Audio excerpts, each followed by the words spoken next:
오늘은 이제 실험연구법입니다. 줄어서 실험법 그러기도 하죠. 실험법은 언제 많이 쓰냐면요. 가장 실증적인 연구를 할 때. 그래서 보통 실험법은 언제 활용되죠? 실증적 연구 방법에서 자료 수집 도구로, 자료 수집 방법으로 많이 활용됩니다. 보통 실험은 어디서 많이 합니까? 그렇죠. 자연과학에서 많이 하죠. 이제 사회과학에서 인간을 대상으로 이제 실험을 하는 거예요. 예를 한번 들어볼까요? 자, 실험을 하기 위해선 집단을 둘로 나눠요. 실험 집단하고 통제 집단을 나눕니다. 가설을 한번 세워볼게요. 잠정적 결론. 이 가설이 참인지 거짓인지 검증을 해봐야 돼요. 직접 실험을 통해서. 새로운 학습 프로그램을 적용하면 성적이 향상될 것인지. 그럼 이걸 뭐라 그러죠? 자, 새로운 학습 프로그램을 적용. 자, 여기까지 해볼게요. 요거는 실험에 있어서 독립변수입니다. 독립변수는 뭐냐면요. 원인이에요, 원인. 실험적 영향을 준 원인. 그럼 성적이 향상될 것이다. 성적이 향상될 것이다. 요거는 종속변수입니다. 이 종속변수. 그래서 요걸 뭐라 그랬죠? 결과라 그랬죠? 이러한 인과관계를 밝히려고 그래요. 이런 실험을 하기 위해서는 두 개의 집단을 만들어요. 실험 집단하고 통제 집단을 만듭니다. 이 두 개의 반을 만드는 거예요. 학급을. 여기 1반이 있어. 여기 2반이 있습니다. 그럼 1반에는 새로운 학습 프로그램을 적용해서 수업을 합니다. 예를 들면 선생님이 하는 거꾸로 수업을 적용을 합니다. 거꾸로 수업을 적용해서 실험을 처치하는 거예요. 여긴 거꾸로 수업을 하고 2반은 기존의 강의식 수업을 그대로 하는 겁니다. 그대로 했을 때 거꾸로 수업을 적용한 반의 성적이 올랐고 요건 점수가 그대로라면 이 가설은 기각될까요? 수용될까요? 그렇죠. 가설은 수용되는 겁니다. 자, 이런 식의 실험을 하는데요. 그럼 실험의 절차를 구체적으로 가보겠습니다. 1반은 이제 실험 처치하기 전에 사전검사를 꼭 해줘야 돼요. 사전검사.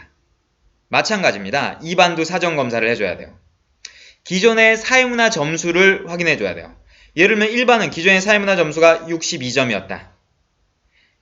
2반은 사회문화 점수가 뭐 63점이었다. 이렇게 가급적 등질 집단으로 실험을 해주는 게 좀 괜찮습니다. 여기는 평균이 62점, 요점 평균 63점. 거꾸로 수업을 하니까 1반의 성적이 평균 80이 나왔다. 2반은 거꾸로 수업을 적용하지 않고 강의식을 하니까 65점이 나왔다. 그럼 어떻습니까? 여긴 성적이 몇 점 올랐어요? 18점 오르고 여긴 성적이 3점 올랐죠? 이렇게 됐을 경우엔 이 실험 결과는 유의미하다. 가설을 수용한다. 이런 식의 실험을 진행하는 겁니다. 자, 그럼 실험법 보세요. 실험법의 의미. 자, 가상적 상황을 만들어요. 그러니까 변수를 조작해서 그 효과를 관찰하죠. 장점은 인과관계가 아주 확실하고 객관성은 높을 수가 있습니다. 왜? 과학적인 실험이니까. 그래서 흔히들 가장 실증적인 자료 수집 방법이다.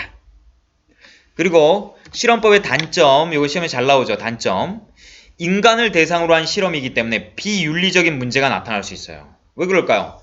1반은 거꾸로 수업을 했는데 2반은 그대로 강의식 수업을 하게 되면 2반 학부모가 알면 굉장히 기분이 나쁘겠죠? 이건 윤리성에 좀 문제가 있을 수도 있어요.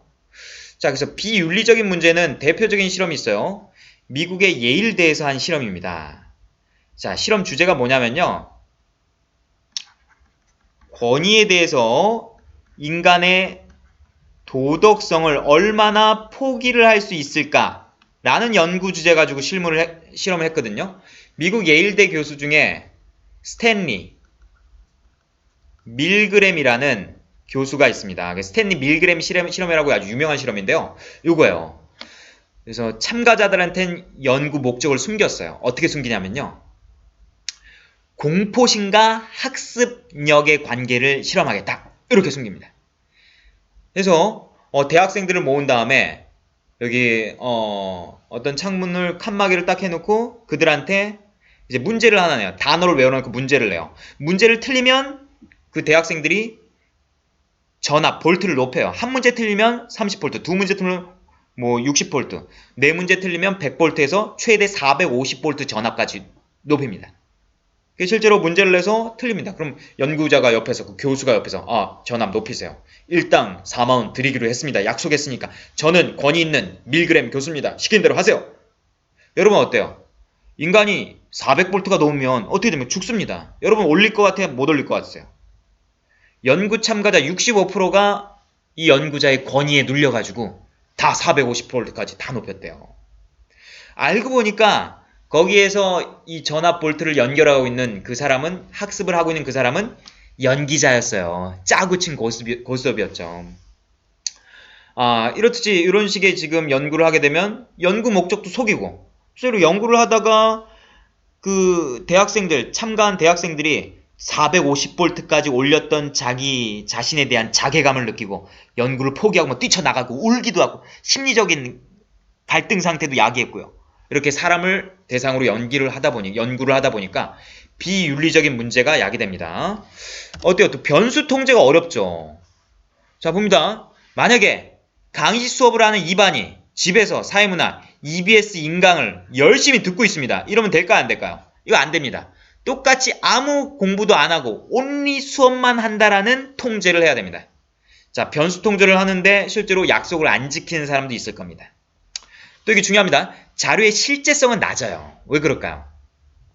이거 인위적으로 조작하고 통제했기 때문에 이걸 라이브하게 실제로 일어난 사건이 아니죠. 이건 조작한 사건입니다. 조작한 실험입니다. 자료의 실제성이 낮다는 사실 아주 중요해요. 자, 꼭 기억해 두시고. 자, 그리고 실험할 때 용어 중요합니다. 자, 실험 집단은 뭐였습니까? 아까 1반이었죠. 거꾸로 수업을 처치한 집단, 실험적 조작을 한 집단. 통제 집단 뭐였습니까? 기존의 강의식 수업을 그대로 했습니다. 독립변수를 개입 안 한 집단이에요. 통제는 뭐였습니까? 그렇죠. 이 실험에 영향을 미칠 수 있는 외부 조건을 모조리 다 차단해야 돼요. 차단해야지 실험에 유의미한 결과를 가져올 수 있습니다. 독립변수는 아까 원인이었죠. 종속변수는 그 결과였습니다. 아까 사전검사는 뭐였습니까? 실험 전에 종속변수의 초기값. 아까 사회문화 점수의 평균. 사후검사는 뭐였습니까? 요거는 거꾸로 수업을 하고 혹은 강의식 수업을 해가지고 나타난 점수 결과. 사전검사 점수와 사후검사 점수를 비교해서 사후검사 점수가 올랐으면 가설을 수용하는 거였죠. 자, 이상 실험법이었습니다.